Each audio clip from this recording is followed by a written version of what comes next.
Hi guys, it's Hazel and welcome to my channel, Hazel and Aka Design. I've noticed that some of my favorite YouTubers have a regular sign off. This is the second video I'm doing today, and of course you won't see them in the right order or anything because I'm not scheduling them that way.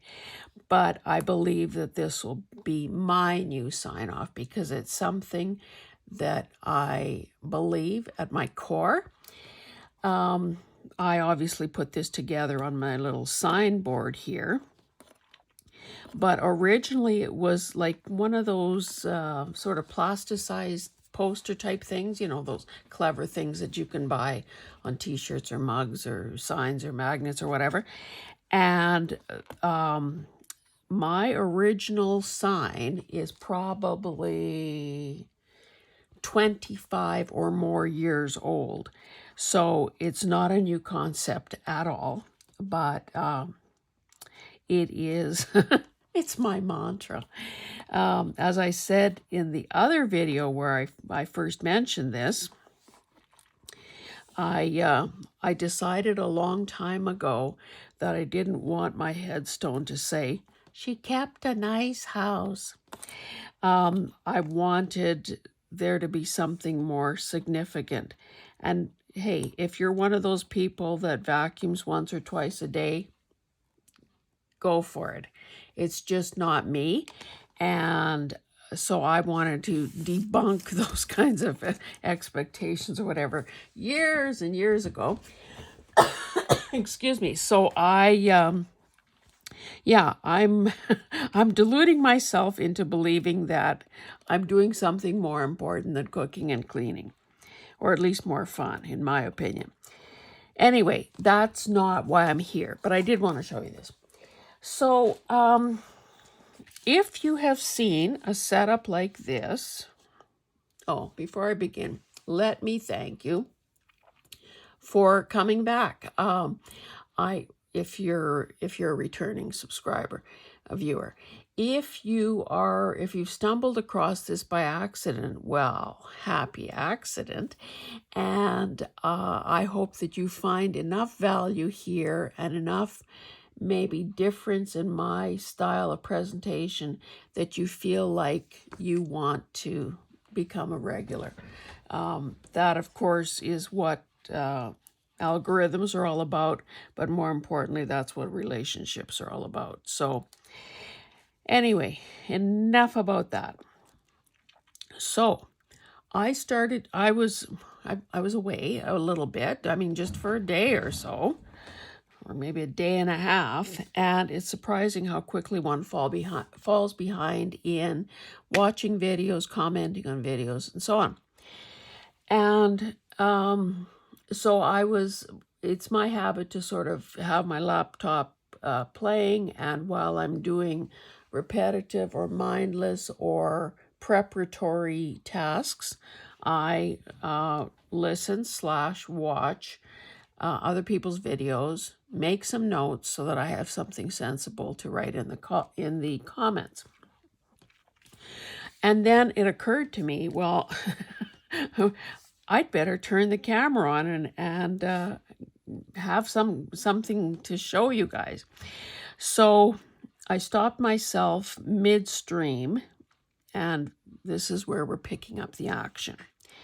Now, these pieces of cardboard are 6 inches wide and 8 inches tall. And the reason they are this size is because this is what I'm using. An old box from Christmas cards. Now, I shaved off a bit on the side just to make it more like, you know, to accommodate a 5 or an 11-inch paper. Folded in half is 5.5 inches.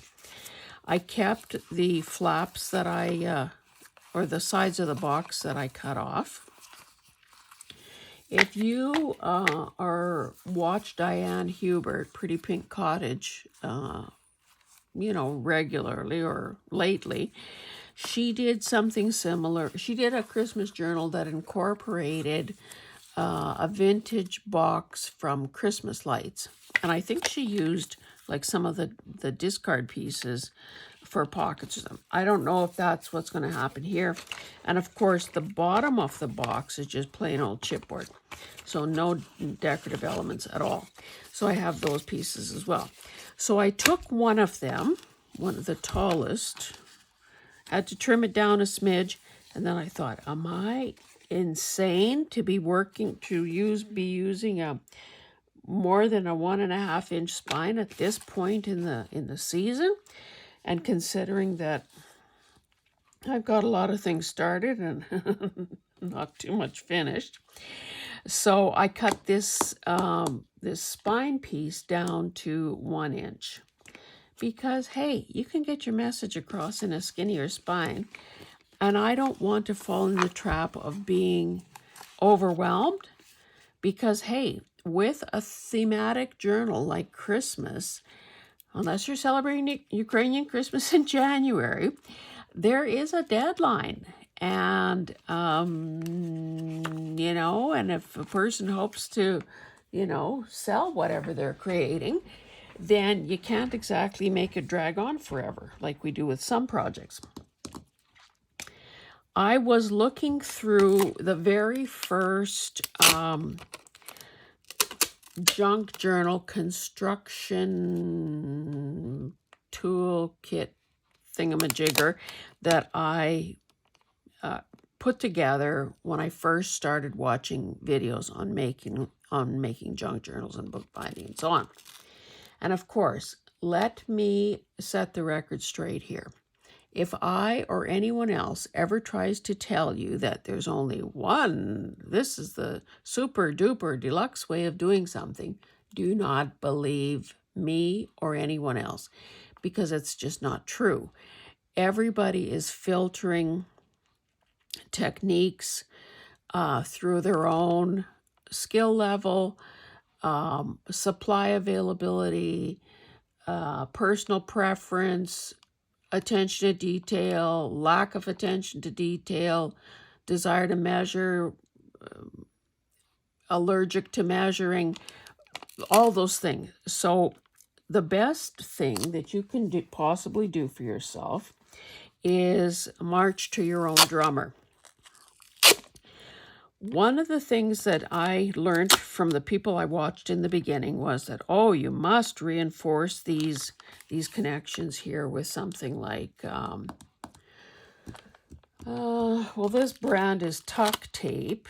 And of course, is it flashy or is it flashy? I have another one that is navy, which is just as bad, really, when you think about them. But essentially, it's really super sticky, super tough tape. It's sort of like Tyvek type material used in the construction trade for vapor barriers and stuff like that. Anyway, so that's what I'm going to use here. So I found the end and it's ready. I also found this thing that I obviously put together at some point. Just folded something back to make this thing. It looks like a scraper, an ice scraper. And basically I have spine spacer. So we know that in order for something to fold as it, you know, properly, that we need to incorporate some space into our construction. Now, I don't know about you, but trying to deal with these things and this very sticky tape, and maybe one's eye not being as reliable as it used to be, I think this is a handy gizmo, and I'm going to keep it now where I can see it and use it regularly. And I know that sometimes when a person is just eyeballing it, and again, this is only if you want to,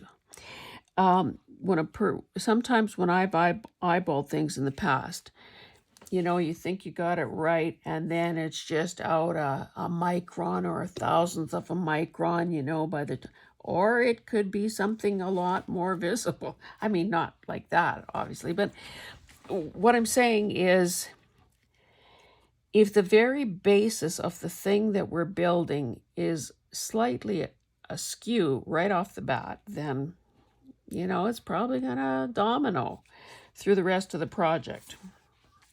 So, having said all of that, I think what it might be easier for me, because, you know, I'm going to set all this stuff sideways. I'm going, and I think maybe what might be even, what might be even better, I'm going to cut a piece that is a wee bit longer than what I need, because, oh, no, I'm not going to be wrapping it around the front. I don't want to cover, because this is, you know, most of the work is done here. I'm not going to be, but I think what I'll do, now this tape is 2.5 inches or so. So what I'm going to do is try to center this roughly on this cover part. And I mean, if I'm out, it doesn't matter at this point. Rather than have all those things to try to juggle at the same time, I'm going to flip this over because, of course, I can't see through that. I'm going to use my little spacer. I'm going to stick my spacer down. Maybe if I put it in the middle, I won't have to move it from top to bottom, and it will serve the purpose. I hope you can see what I'm doing. I'm going to line up the edge closest to me. Oh, see? Touching here, 1/4 of an inch away there. Let's hope I can lift this. Looks like I have to use this in 2 places or make a second one. Oh, you know what? Why don't I just... Am I going to be able to cut through this? Oh, luckily I ate my Wheaties. You probably don't care about things like this, but I discovered that, or maybe admitted, that the dairy doesn't seem to agree with me. And my breakfast of champions has always been Greek yogurt, embellished with pumpkin seeds, chia, walnuts, an apple, you know, that kind of stuff. So that was obviously a stick to the ribs kind of breakfast, and it kept a person going for a long time. Oh, look at this sticky thing is going to hold. More or less. You know what? The more this is starting to annoy me, I'm not even using the same side. Oh my goodness. Okay, let me finish this, then I'll finish the breakfast story.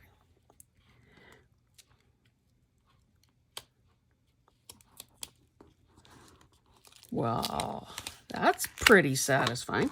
Okay, let me just put an arrow on this piece so this is the side we want to use here. Anyway, so this guy, Chinese medicine guy that I'm seeing, said, you know, like, yeah, I realize that you like it, blah, blah, you like all that, but, you know, if it's not agreeing with you, why are you doing it? Which is a totally legitimate question. Why do we do anything that isn't good for us? So I thought, okay, let me get a non-dairy yogurt, if that's the correct word. And I said, and what the heck am I going to do for protein? He says, well, you can get protein powder, but of course you want to avoid the whey powder.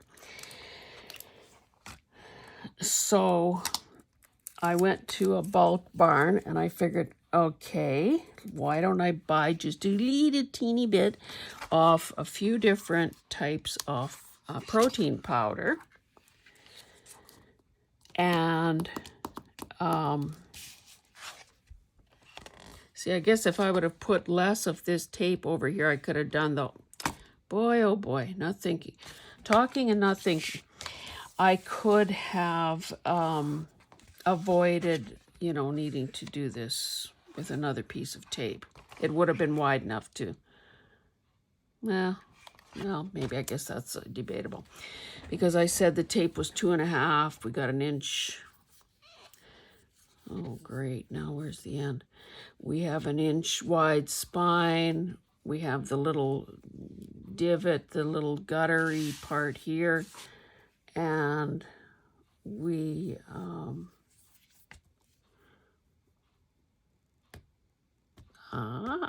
found it. And we wanted to obviously hit both the front and back cover as well. Whoa. So I'm going to,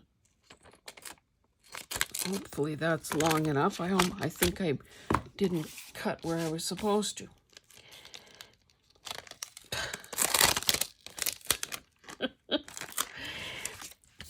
Okay, so I'm going to do the same thing here. And again, whoops, there's no right or wrong because it's just plain old. Holy cow, am I good or what?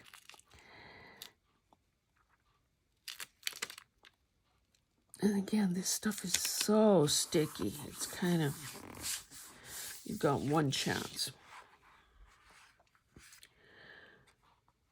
Oh, this won't be as easy. Because this is number one, I should be like this.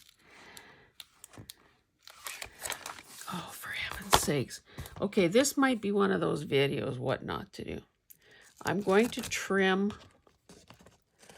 See, my first mistake was not just using the whole width. I could have, you know, reinforced it with a second piece of tape, but I didn't. So now we can go back to the plan. So we're going to put the spacer in here. Whoops, again, the wrong side. Ay, ay, ay. I might have to make something that's a little less cumbersome.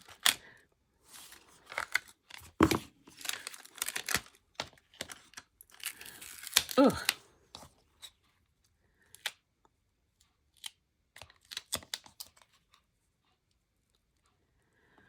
Okay, those are my two guys. I'm going to lay this down, being cognizant of, oh, too far away there. Pretty good there at keeping these things all flush. Now, again, if it was,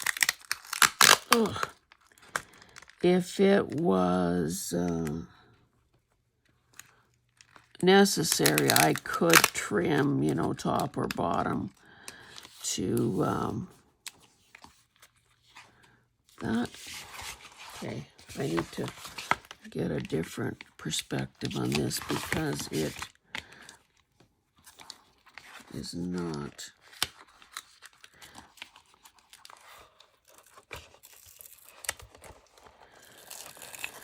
I probably scared you off ever trying this system, and I apologize for that because in theory and without an audience, it would work. Let me just double check. So that, I can live with that. I cannot live with that. So I have to pull this bottom part in.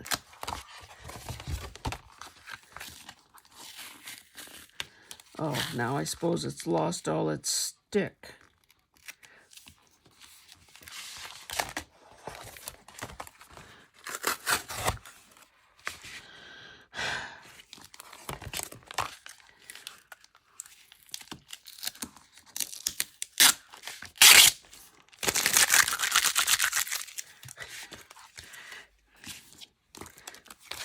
Put your own soundtrack in there. I'm going to cut this off as well because it is not helping the situation. Okay. Never say never. Never say die. So we're going to start again. We're going to find the end of the tape. I'm going to put half of it on the back cover.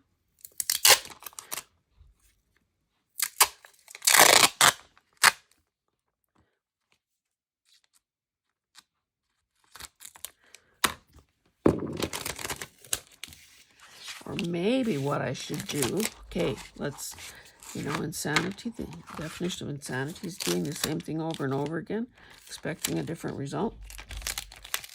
So in this case, I'm going to put it, I'm going to get my spacing right,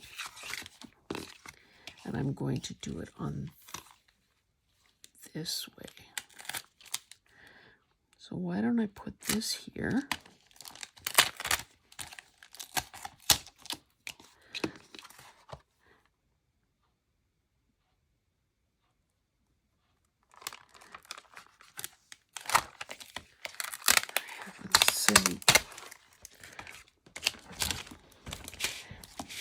Okay, you know what? I try to put every video.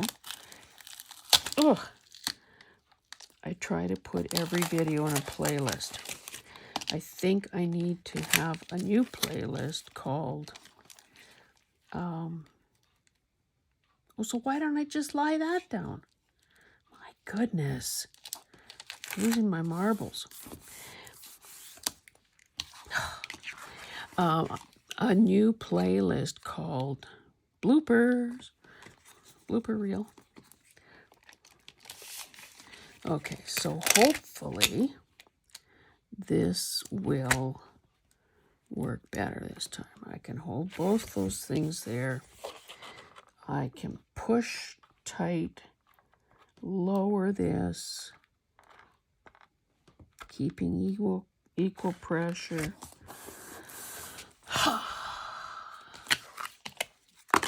Yay! That's a drop the mic type moment. Okay. Whoops, sorry for hitting the camera.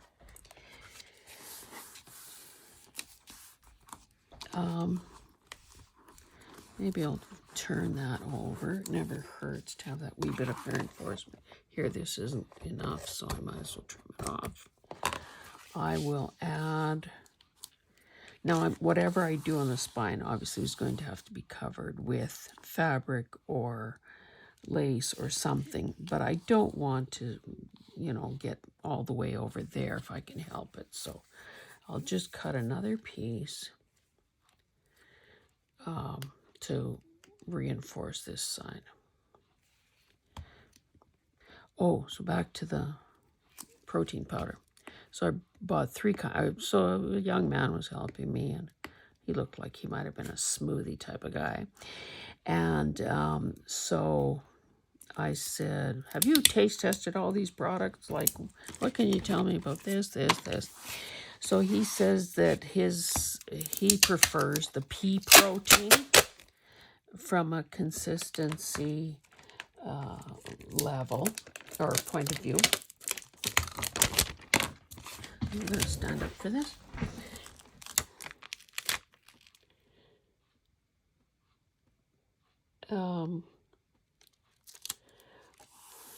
He said the brown rice wasn't too bad.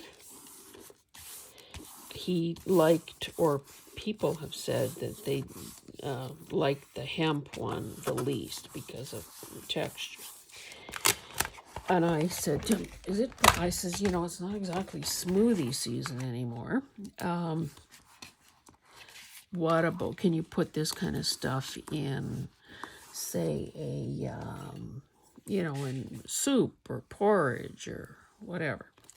He said, well, I don't know about soup, but he says, we'll work in porridge. Anyway, long story short, I bought 3 samples and have been doing like making myself a lab rat here.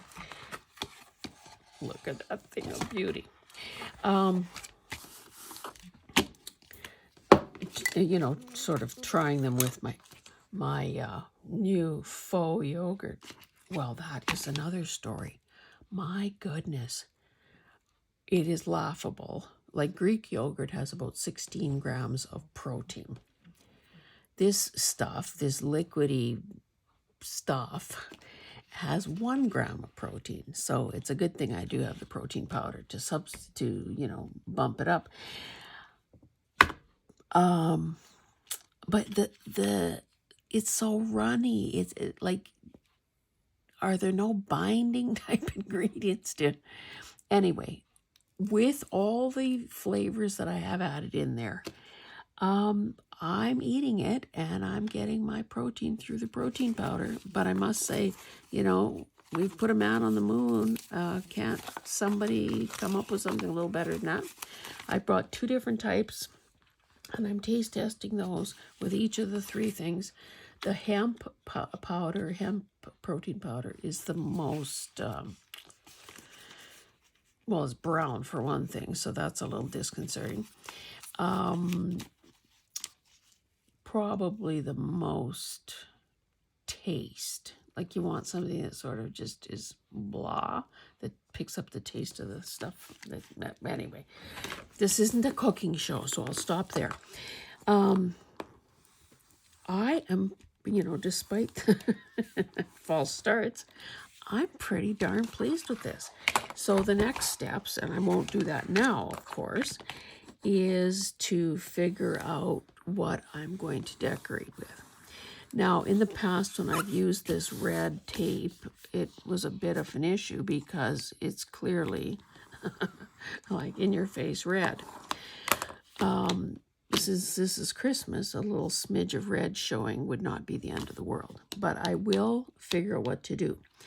Maybe, like, this is reasonably, you know, fine weight-wise, but I'll probably end up, just for simplicity's sake, since I've got this nice blank palette here, use scrapbooking paper, and I'll have good coverage over this, and I will have to figure out something to do for the spine. And then I'll do another video just for the heck of it to show you what I've done. Once I pick some papers, I should probably do, well, I don't know, I guess I could do 3 small ones or 2 larger signatures, as well as maybe have a plan for the cover and how I'm going to cover these, the surfaces that need covering. So thank you for joining me, and remember, a creative mess is better than tidy idleness. So go and make a mess. Thanks, guys.